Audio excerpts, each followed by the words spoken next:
Ciro Gomes causa em entrevistas para Folha de São Paulo, UOL e My News. Tabata Amaral mente no Roda Viva. O PT faz novos ataques coordenados a Ciro. E Bolsonaro e PSL estão em pé de guerra.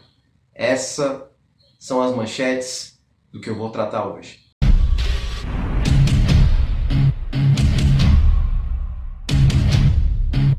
Fala pessoal, aqui é Paulo Henrique Faria para mais uma análise de conjuntura aqui para vocês no canal e página Time Ciro Gomes. Antes de começar a adentrar aqueles assuntos que eu enumerei, inscreva-se no nosso canal, curta, dê dislike se você não gostou, compartilhe aí com a galera, enfim, ajude esse vídeo a rodar na internet. Certo? Conto com vocês. Bom, eu começo falando, obviamente, sobre as ótimas e bombásticas, digamos assim, entrevistas que o Ciro deu aí nos últimos dias. Sobretudo na internet, né, que é hoje o grande filão. Bom, o Ciro ele deu uma ótima entrevista novamente ao My News, né, ali no quadro Ajuste de Contas com a jornalista Mário Luque. Ele foi bastante didático, né? Ele falou quase que só sobre economia política, macroeconomia, sobre reforma tributária. Lógico, ele apontou os grandes erros que Jair Bolsonaro e o Paulo Guedes não param de cometer e devem continuar cometendo. Lógico, ele criticou com dados e uma boa oratória como é comum a reforma da Previdência, que é muito injusta. Ele explicou ali os entreveros que teve com a própria Tabata Amaral por conta disso. E também falou que da importância de fazer uma reforma tributária, né? Ele salientou que o Brasil, nos últimos anos, ele privilegia os ricos, porque o nosso sistema de, digamos, cobrança de impostos, ele é cada vez mais regressivo, né? Ao passo que grandes nações lá da Europa e até mesmo dos Estados Unidos, isso é progressivo, né? Ou seja, se cobra mais de quem tem mais e se cobra menos de quem tem menos. O que deveria ser consenso, mas infelizmente não é. Porque a direita brasileira, e aí capitaneada pelo Bolsonaro hoje em dia, ela é extremamente cruel e antipovo. Então foi muito boa essa entrevista, deu uma certa repercussão, já tem mais de 135 mil visualizações, o que é muito bom para o Ciro, né? E ele começa aos poucos a furar bolhas aí na internet. Mas só que a entrevista, digamos, mais polêmica do Ciro aí nos últimos dias, sem dúvida nenhuma, foi para o portal UOL e o jornal Folha de São Paulo. Eles se juntaram e entrevistaram Ciro por aproximadamente 1 hora. Essa entrevista foi vinculada no YouTube e, lógico, nas plataformas dos dois grupos midiáticos no domingo. E o engraçado é que a grande mídia ela destacou as críticas que o Ciro fez, lógico, ao Bolsonaro, ao Sérgio Moro, lógico, aquela fala forte, né, e até, digamos, debochada do Ciro chamar o Luciano Huck, que é, de fato, um oportunista, aventureiro. Ele chamou ele de estagiário, o que é um fato. Engraçado, só fazendo um parênteses aí, nessa questão do Huck, é que perguntado sobre a mesma coisa, que o Luciano Huck poderia ser candidato à presidência, o Fernando Haddad, lá no próprio My News, falou, ele tem chance, ele pode, não tem problema algum. Ele já falou isso em 2018, por que não? Ele pode ser candidato sim. Ou seja, é óbvio que ele não elogiou o Luciano Huck, mas também foi leniente, ao passo que o Ciro foi o oposto, né? Foi contundente, criticou essa ação oportunista. E tudo que o Brasil não precisa é de mais uma figura como essa, né? Mais um Collor, mais um João Dória, mais um Jair Bolsonaro. Não dá. Ou Trump, se você quiser levar para o ambiente internacional. A gente precisa de pessoas experientes, técnicas, não precisa nem ser o Ciro, mas que seja uma cara ilibado, que seja do métier, né? que queira cair de paraquedas, como é o caso do Luciano Huck. Então, assim, tem essa diferença aí, né, de discurso. O Ciro fala uma coisa e o Haddad, como sempre, fala outra, né? Ele é bem, digamos, ameno na dele, parece que o cara toma calmante todo santo dia. Enfim, ele usa muito eufemismos. Mas, assim, retomando, o Ciro foi muito assertivo nessa entrevista e, curiosamente, o que mais reverberou, sobretudo no Twitter, foi até Trend Topics no domingo, foi as críticas que o Ciro fez aos ataques que ele sofre de forma recorrente nos últimos 2 anos da blogosfera lulopetista. Ele citou nominalmente o jornalista Paulo Moreira Leite, o Kiko Nogueira, os dois, né, estão aí no DCM, no Brasil 247. Ele citou, lógico, nominalmente esses dois sites e, assim, ele foi covardemente atacado, né, para variar.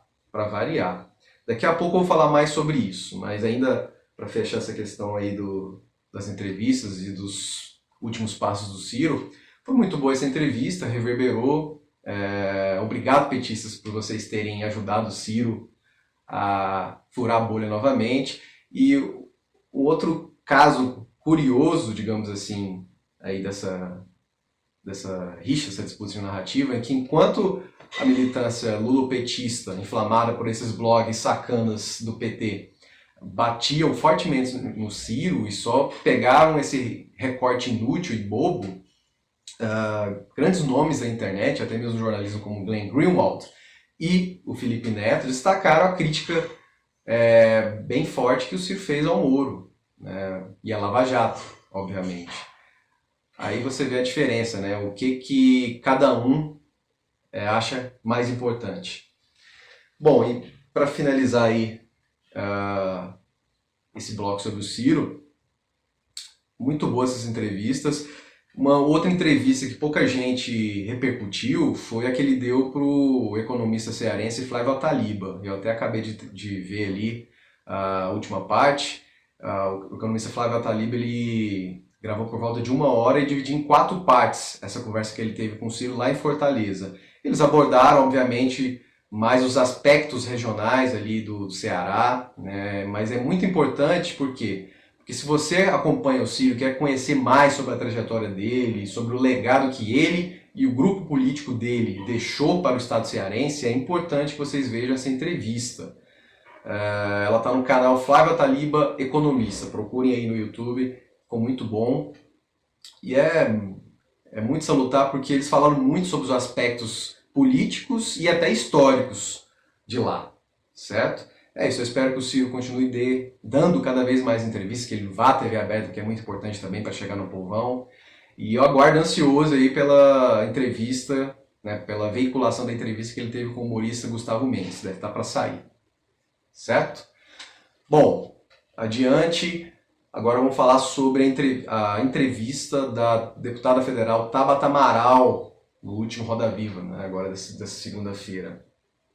Ela novamente mentiu, ela falou que o PDT não fechou questão, não foi discutido, o que é um assinte dela, porque sim, o PDT fez reuniões com todos os deputados, com toda a sua bancada, em março, né, fechou questão, explicou por que não iria votar a favor dessa reforma injusta da Previdência, proposta aí por Bolsonaro, Guedes e companhia.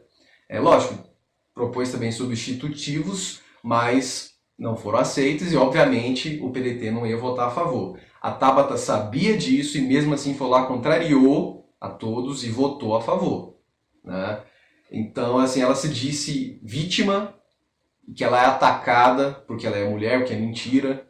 Pelo menos nós do PDT e da militância cirista, nós a atacamos pela falta de coerência dela, e não porque ela é mulher ou que tem viés liberal. Isso é coisa de petista. Isso quem faz é a blogosfera lulopetista.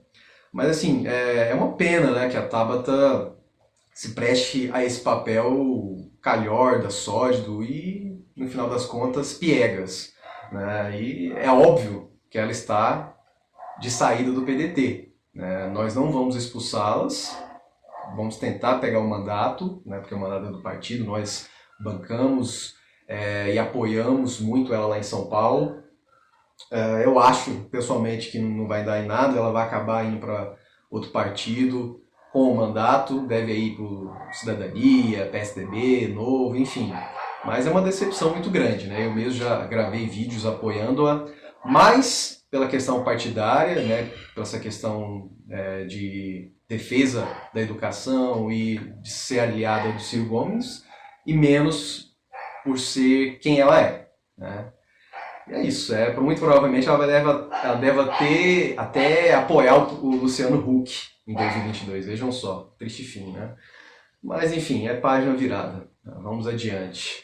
Bom, como prometido, vou falar agora mais sobre os desdobramentos, os ataques petistas dos últimos 4 dias a Ciro Gomes. Vocês devem acompanhar bem que tanto o Diário do Centro do Mundo, muita gente brinca que é o Diário do Diário do Ciro do Mundo, contra o Brasil 247, fazem ataques sistemáticos ao Ciro Gomes. E nos últimos dias, se você for fazer uma análise de conteúdo, de cada 10 postagens, pelo menos 4 é falando mal do Ciro.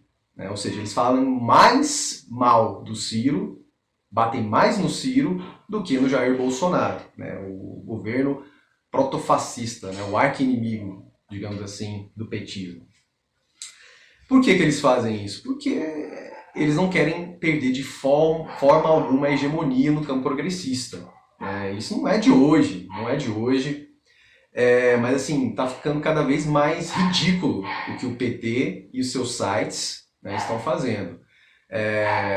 O jornalista Reinaldo Azevedo, ele fez matéria sobre isso, né, que o PT usava dinheiro público para bancar, né, esses sites, Diário Centro do Mundo, Brasil 247, GGN, Viu Mundo, entre outros. O problema não é você pagar essas pessoas para propagar coisas do governo, do partido, enfim. O problema é você continuar pagando essas pessoas para fazerem ataques coordenados contra adversários políticos, como é o caso agora do Ciro Gomes. Isso é muito patente, é muito claro, pelo menos para mim. Inclusive eu fui vítima de ataques, vejam só. O jornalista Renato Rovai, da revista Fórum, editor-chefe da revista Fórum, ele se sentiu ofendido porque eu citei ele, outros jornalistas que atacam recorrentemente o Ciro Gomes, como o Fernando Brito, o próprio Paulo Moreira Leite, o Leonardo Atucci, do 247, lógico, outros jornalistas do outro espectro, né, como o Felipe Moura Brasil, Augusto Nunes, enfim. Eu coloquei todo mundo nesse balaio porque todos eles atacam de forma vil e injusta Ciro Gomes, tudo em nome, né, de seus senhores. E ele se sentiu ofendido, retuitou, vejam só, retuitou no perfil dele essa minha crítica e falou que eu sou um bobalhão que propaga ideias do Ciro Gomes como se fosse um aluno de quinta série. Né? Ou seja, ele tentou me humilhar, digamos assim. Só que saiu pela culatra, né? Porque eu, lógico, fui lá me defender, falei que é uma bobagem gigantesca, que ele é arrogante, né? E aí ele devolveu com uma acusação, falando que eu o ataco, ou organizo ataques contra ele e outros jornalistas do PT e figuras do PT no grupo 100% Ciro Gomes. Bom, eu faço parte sim do grupo, sou um dos administradores, mas eu desafio, como eu falei lá no Twitter, que ele pegue alguma postagem minha incentivando ataques a ele. Eu não faço isso, confesso que outras pessoas fazem, mas eu não fiz isso, certo? Ele me ameaçou processar se eu continuasse a criticá-lo. Vejam só, esse é o nível dos petistas mais fanáticos. E eu devolvi falando, beleza, me processa que eu devolvo um outro processo de calúnia e difamação sua. E ficou por isso mesmo, né? Mas assim, o engraçado é que depois desse entrevero que eu tive com ele, eu ganhei mais de 80 seguidores do Twitter. É assim, né? As pessoas não aguentam mais essa arrogância petista, essa canalice, né, que lhe é peculiar. É óbvio que existe sim uma militância ferrenha do PT uma MAVE, digamos assim,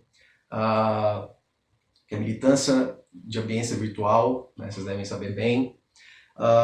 É lógico que não são igual aos bolsominions, né, no seu conteúdo, lógico, é evidente, não tem um nível de selvageria deles, mas o modus operandi é muito parecido, né, como eu já falei aí em outros vídeos e até lá no meu Twitter. É isso, o PT ele está se lixando para o país, né, sobretudo essa burocracia corrupta, né, que o Ciro falou naquela entrevista do UOL e no Folha de São Paulo e vem falando também nos últimos dias. Eles não aceitam ser criticados. E é isso, o Brasil que se exploda e o Ciro é inimigo mortal, o Ciro é um traíra.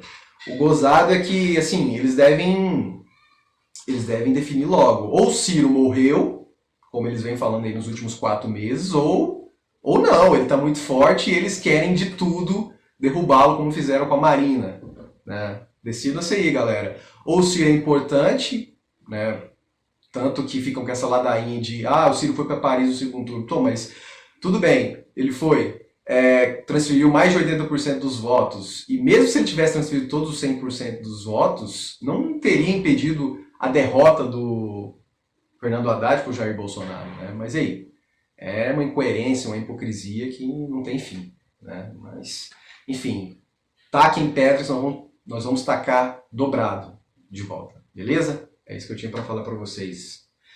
Bom, para fechar, lógico, vou falar sobre aí a guerra que se instalou entre Jair Bolsonaro e seus filhos com o partido PSL, né? Vocês devem ter visto aí que essa semana o clima esquentou, né? Já reverberando lá de semana passada, o Major Olímpio, que é o líder do PSL no Senado, um bolsonarista, né, ferrenho aí nos últimos anos.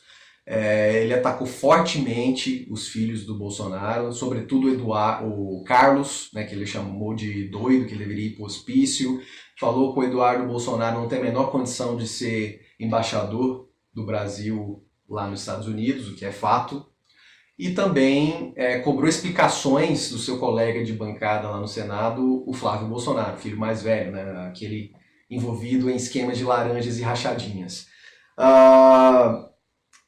Vejam só, o delegado Valdir Soares, aqui de Goiás, que é líder do PSL na Câmara Federal, corroborou essa fala forte e contundente do Major Olímpio, né?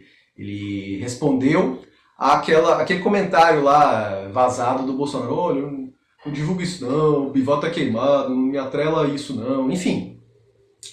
O que é muito claro para mim é que o Bolsonaro sabe de todas essas corrupções que o PSL, o Bivar e outros deputados, inclusive dos próprios filhos, e ele não quer, digamos, esse ônus, né, dos seus apoiadores. Ele não quer ficar queimado como eles estão. Só que não tem como desatrelar, né? Pelo menos para quem tem um mínimo de consciência sabe que eles estão muito juntos. O ministro lá do turismo também está muito queimado e não acontece nada com ele, não é exonerado. É muito estranho para ficar só nisso.